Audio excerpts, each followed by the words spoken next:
Okay, this is part two of the Black-Scholes equation derivation. I'm sorry I split it up into two videos, but hopefully it won't be that big of a deal. We were left with this equation, differential equation to solve. I put A equals 2R over sigma squared is here and here. So if you look at Black-Scholes part one, you'll see that it's the same equation. It just has the 2r over sigma squared here and here, and I just simplified that by bringing it over there. This is if these are constants, a and k and A are all constants, which means r is constant and sigma is constant, then this is a Cauchy-Euler equation. So we're going to let s equal e to the q. And we have a transformation equation automatically, so we don't have to do all the work. And that is that if you have an equation that's mx squared y double prime plus n x y prime plus py equals some function of x, and you do substitution of x e to the t, x equals e to the t, then the equation will change into m y double prime, so you just get rid of the x squared.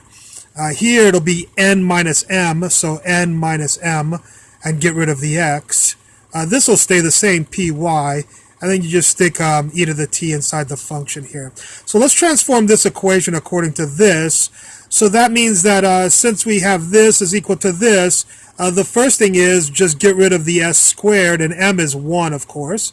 So there it is. I got rid of the s squared, m is 1.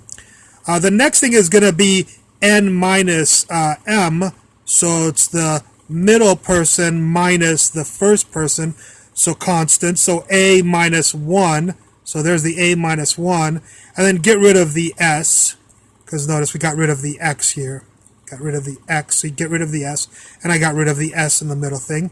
The last term here just stays the same, so kaf just stays kaf, and we don't have some function of x, so we don't have to worry about that. So this transforms according to Cauchy-Euler equation this way. Cauchy-Euler, of course, differential equation. This transforms into this, where f double prime will be a function of q now. So we need to solve this. Well, to solve this, since these are all constants, we'll use the quadratic root equation. We get this. We'll do r1 as the plus 1, and the r2 will be the minus square root. So we get the solution, of course, f equals a e to the r1q plus b e to the r2q. And once we do that, I'm sorry, I forgot to tell you that at the end you have to in this equation, you have to do the opposite of this. So wherever there was a q, you need to put the natural log of s. So s equals e to the q, then q equals natural log of s. So therefore, right there where there's q, put in natural log of s. Q, natural log of s. So we get this for f. And of course, you can put the r1 upstairs, e and l untouched, so you get s to the r1 and s to the r2 for the two solutions here. And we said that the solution to the Black-Scholes was v equals f of s times g of t. If you look over before, the g of t was g0 e to the r. Be careful, this is just r, the interest rate. This is r1 and r2, which are the roots of this differential equation.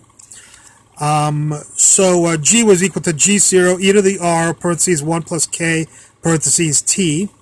And we don't have to worry about the g sub 0 because we have the a and the b here. So we'll have f, which is this guy. Remember, r is this plus square root, r1, and r2 is 1 minus a minus square root, there. And there's the g is right here. So this will be our the cost of the price of the option that we decide to sell. Okay, and there's a lot of boundary conditions that I'm not going to do or whatever. I just wanted to do the mathematical portion of it, and leave the more detailed economics aspect of the problem to those who are interested in that aspect of the problem.